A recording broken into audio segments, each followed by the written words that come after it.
Bismillahirrahmanirrahim. Alhamdulillahilladzi ja'ala al-fikra sirajal qulub biha yattadihul mahasin wal uyub. Ashhadu an la ilaha illallah wahdahu la syarika lahu alimul ghuyub. Wa ashhadu anna sayyidana Muhammadan abduhu wa rasuluhul habibul mahbub.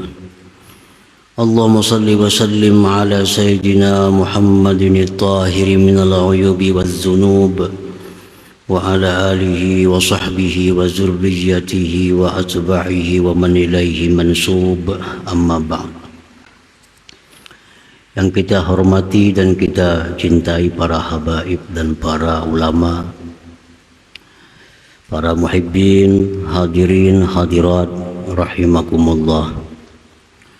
Puji syukur senantiasa kita haturkan kehadirat Allah subhanahu wa ta'ala atas limpahan taufik dan hidayah serta inayahnya, sehingga pada malam ini kita kembali bisa berkumpul bertemu di majelis yang penuh berkah dan rahmat ini.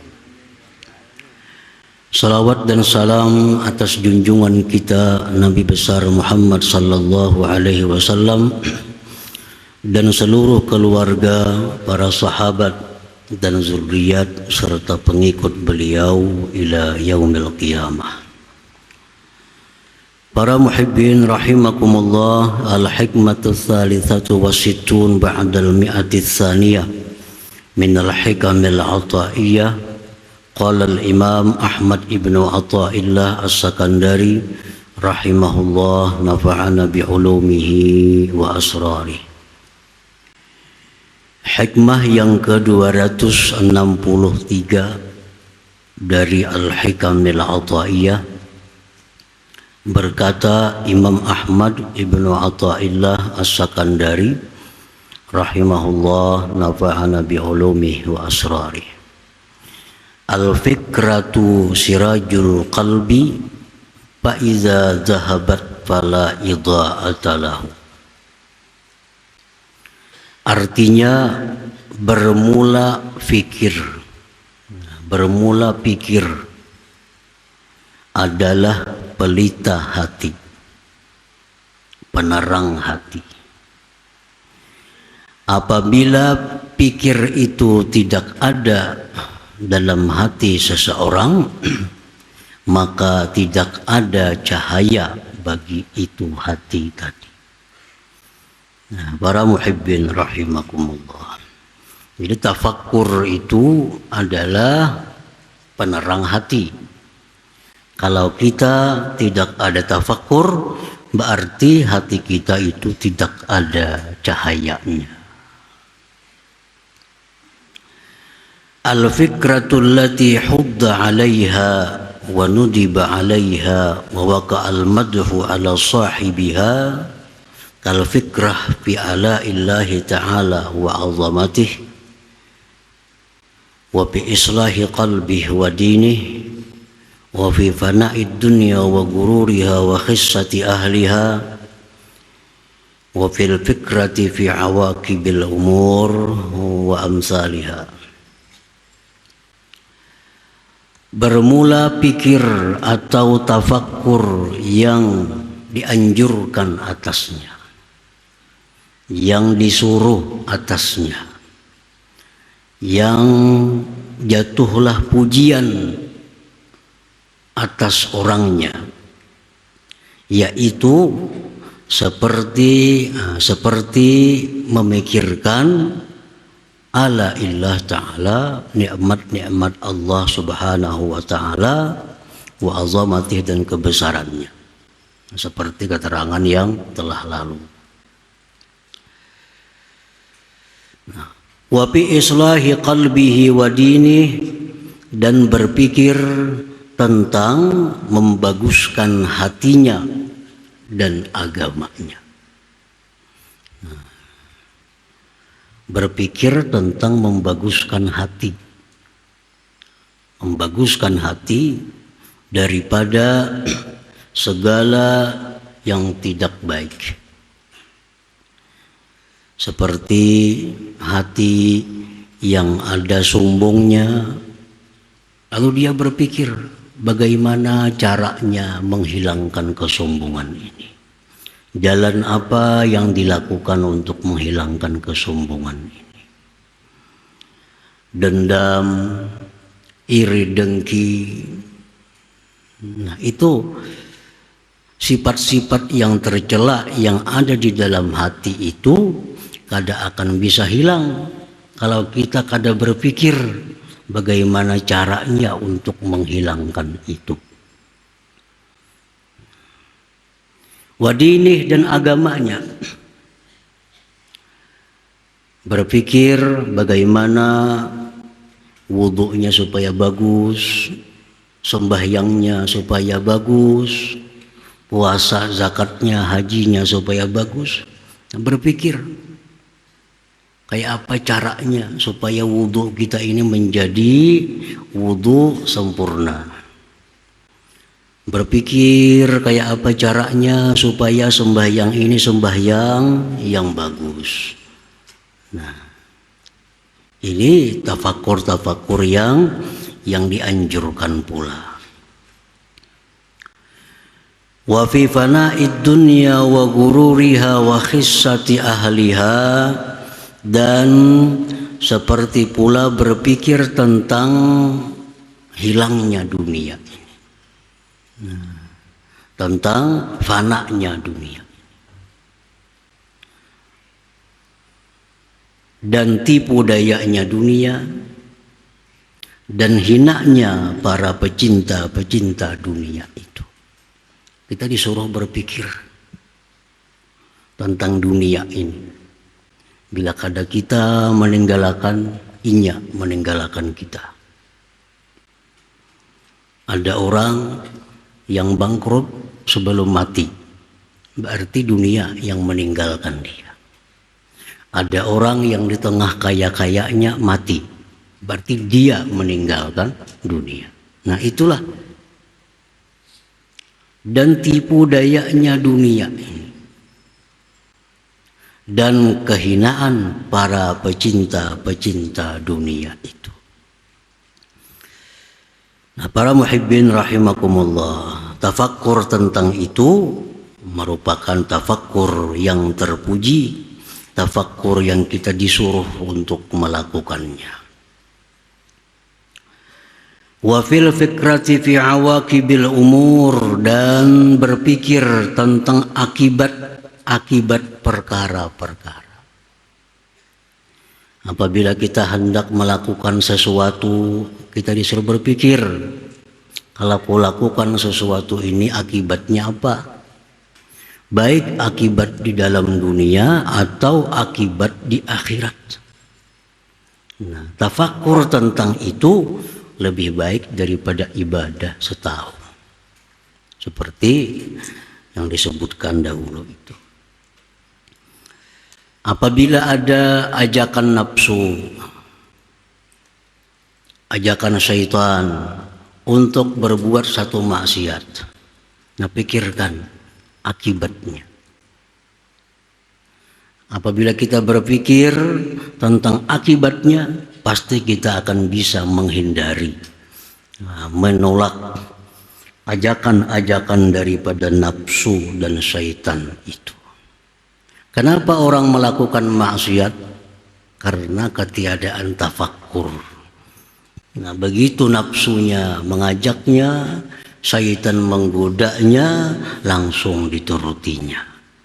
Terjadilah maksiat-maksiat itu. Andai kata dia menggunakan fikir tentang akibat dari maksiat itu, maka itu kada akan terjadi. Para muhibbin rahimakumullah, contoh seperti ajakan nafsu, ajakan syaitan misalnya untuk melakukan riba umpamanya. Ada peluang, ada kesempatan, ada tawaran untuk melakukan riba ini. Nah, itu mesti tafakkur akibatnya apa. Kalau aku pinjam duit ini demikian berbunga-berbunga, kena akibatnya apa? Karena syaitan nafsu ini hanya untuk mementingkan sesaat. Syaitan mengajak kita untuk kenikmatan sesaat. Dapat duit banyak, nukar ini, nukar itu ajakan syaitan.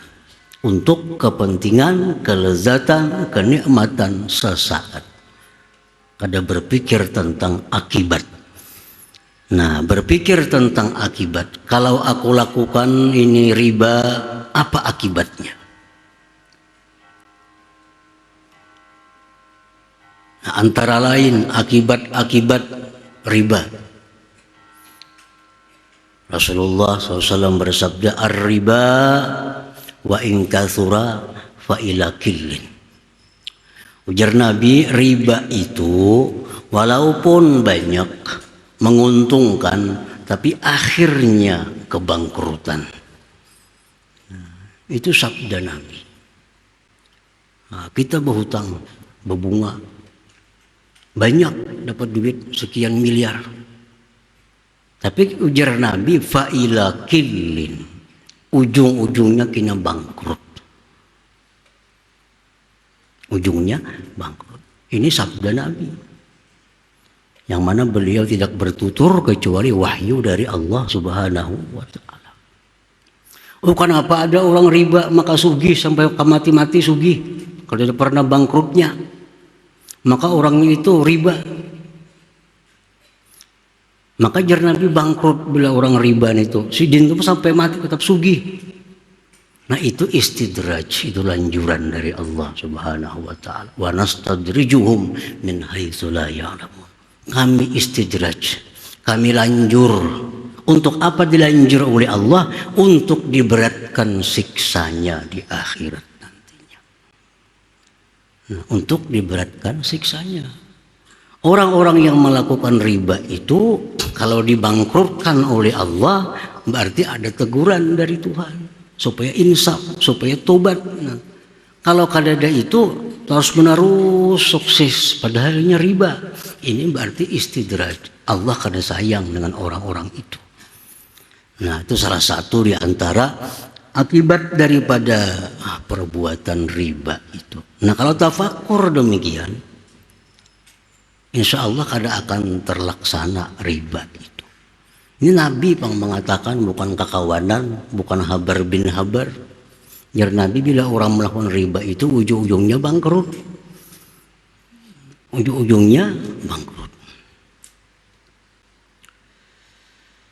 Nah, apalagi akibatnya, la'anallahu riba. Ujar Nabi, Allah melaknat riba itu.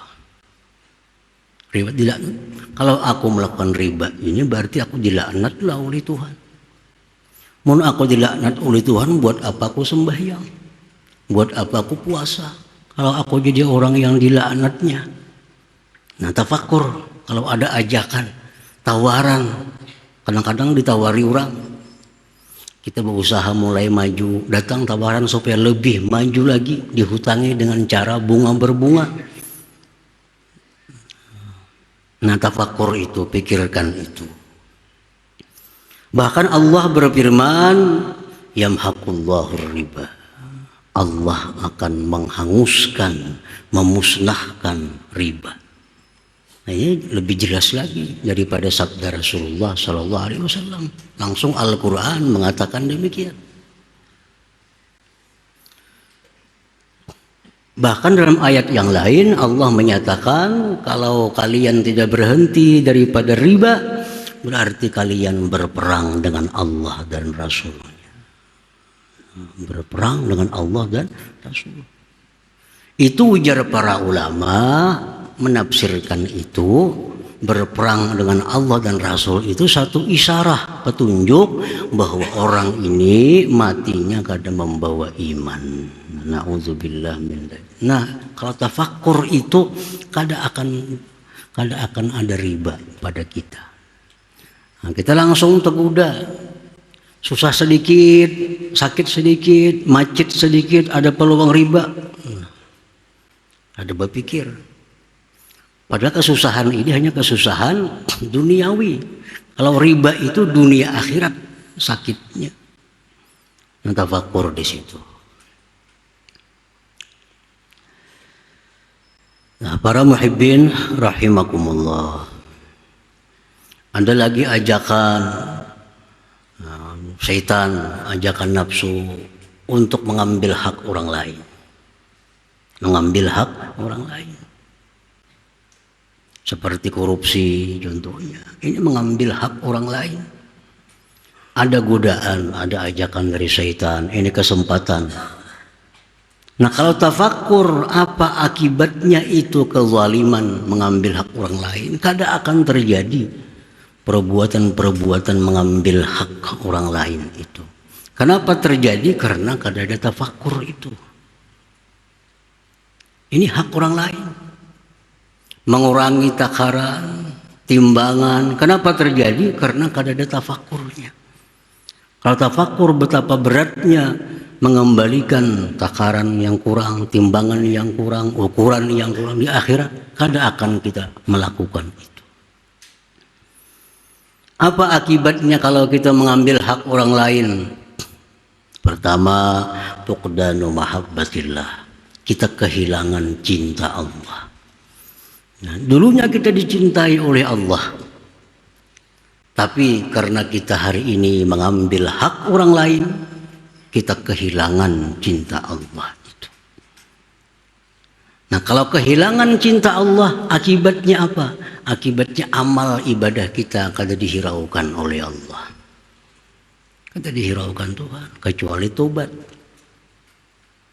Kita berbakti kepada Allah, kita mengabdi, tapi kita sudah kehilangan cinta Allah. Kehilangan cinta Allah. At-tardu min rahmatillah, kita dijauhkan dari rahmat Allah kalau kita mengambil hak orang lain. Dijauhkan dari hak Allah, dari rahmatnya Allah. Az-zullu fid dunya, terhina di dalam dunia. Mungkin sekarang belum terhina karena masih berkuasa, masih kaya raya. Tapi kayaknya sudah hampir berkuasa. Nah, keluaran penyakit-penyakit yang 5 tahun telah lalu, 10 tahun telah lalu, sudah tua, mestinya menikmati masa-masa tua dalam penjara. Kenapa terjadi ini? Karena kada ada tafakkurnya. Waktu itu kada tafakkur. Taknya tafakkur, wah ini akibatnya nah. Nah, para muhibbin rahimakumullah. Naz'ul barakah, dicabut Tuhan barakah. Karena kita ini mengambil hak orang lain, barakah dicabut oleh Allah daripada kita. Maka bila barakah ini dicabut dari Allah, daripada kita, misal umur kita dicabut Allah berkah, maka umur kita selalu hendak maksiat kepada Allah. Duit kita, duit yang dicabut barakahnya, duit ini akan mengajak kepada maksiat saja. Kendaraan kita yang dicabut Tuhan barakahnya, selalu hendak jalan ke maksiat. Nah, jadi orang yang mengambil hak orang lain itu adalah menyebabkan kehilangan barakah, bukan hanya dirinya, wa fi auladihi wa azwaji, dan anak istrinya pun hilang barakah. Anak yang dulunya bagus, dulunya saleh, berkah tuh ngarannya. Nah, begitu kita mengambil hak orang lain, kita menzalim orang, anak ini pun jadi anak yang kehilangan barakah. Akhirnya anak ini pun jadi orang yang ahli maksiat kepada Allah. Nah, itu akibat-akibat dari perkara yang kita disuruh memikirkan akibat itu. Para muhibbin rahimakumullah, Rasulullah bersabda dalam doa beliau, Allahumma ahsin akibatana fil umur kulliha. Ya Allah, baguskanlah akibat kami pada segala perkara. Karena akibat ini, yang penting akibat, pemulaan itu kada penting. Orang belum berlari, pemulaan palajunya. Nah, tengah jalan siup. Itu akibatnya kada bagus. Nang perlahan tapi akibatnya baik, juaranya. Nah, itu doa Nabi, Allahumma ahsin akibatana. Akibat kami jadikanlah akibat yang bagus. Bil umur kulliha, pada seluruh perkara. Dagang kita dagang yang berakibat bagus, menuntut ilmu kita menuntut ilmu yang berakibat bagus. Nah, semua Nabi minta kepada Allah, ahsin akibatana. Para muhibbin rahimakumullah. Jadi tafakur yang kita disuruh dengannya antara lain adalah tafakur tentang awaqibil umur, akibatnya. Ini mau aku makan ini nih, naik darah nih. Udah berani makan kita, udah tahu. Padahal dokter aja madahkan. Kada ada Nabi, kada ada Allah Ta'ala. Bila jam makan daging, jar dokter, hati-hati stroke. Nah, datang daging surungi orang berpikir, mau makan ini jar dokter stroke bakal dosa aja.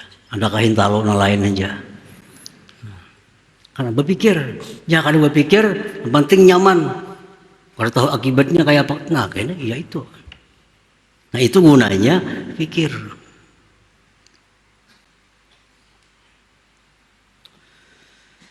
Jadi al-fikratu sirajul qalbi, pikir seperti tadi adalah pelita hati. Itu pelita hati. Bihi tanjali haqaiqul umur, dengan itu pelita nampaklah mana perkara-perkara yang sebenarnya. Nah, mungkin kita tarang, kita tahu namanya duit, namanya kertas. Mentarang. Amunnya kadap, nah kada tahu di duit, kada tahu di kertas, kukut semuaan. Dengan itu cahaya, nah, nampak jadinya perkara-perkara yang bujur. Fayazharu bihil haqqu haqqa wal batilu batila. Nampaklah, jelaslah dengan pelita, dengan lampu itu yang benar itu benar, yang batil itu batil. Nah, jadi supaya hati ini terang, kau melihat mana bujur, mana salah. Salah satunya adalah al-fikrah atau tafakkur tadi. Para muhibbin rahimakumullah. Fal qalbul khali 'anin nur. Bermula hati yang kosong, yang sunyi daripada cahaya. Nah, nang kada berpikiran tadi. Ada peluang ambil, ada peluang ambil, ada hidangan makan, ada berpikiran. Nah, itu hati yang kosong dari cahaya, kal baitil muzlim, seperti rumah yang gelap gulita. Kita menuju lawang aja kada kawa. Menggelap gulita.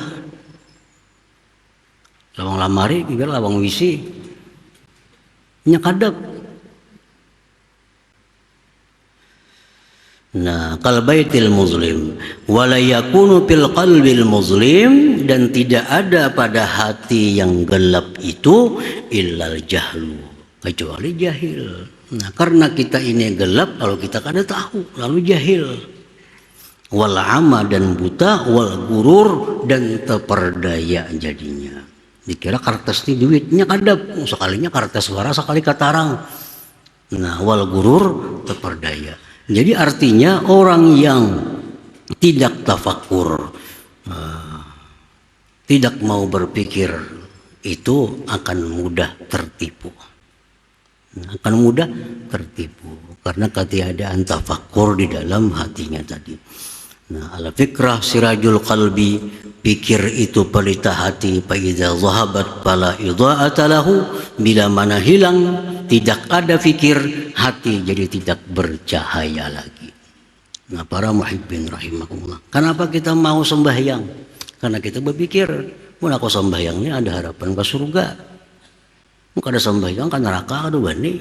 Lalu sembahyang, berpikir kita. Kenapa nuntut ilmu? Karena kita berpikir.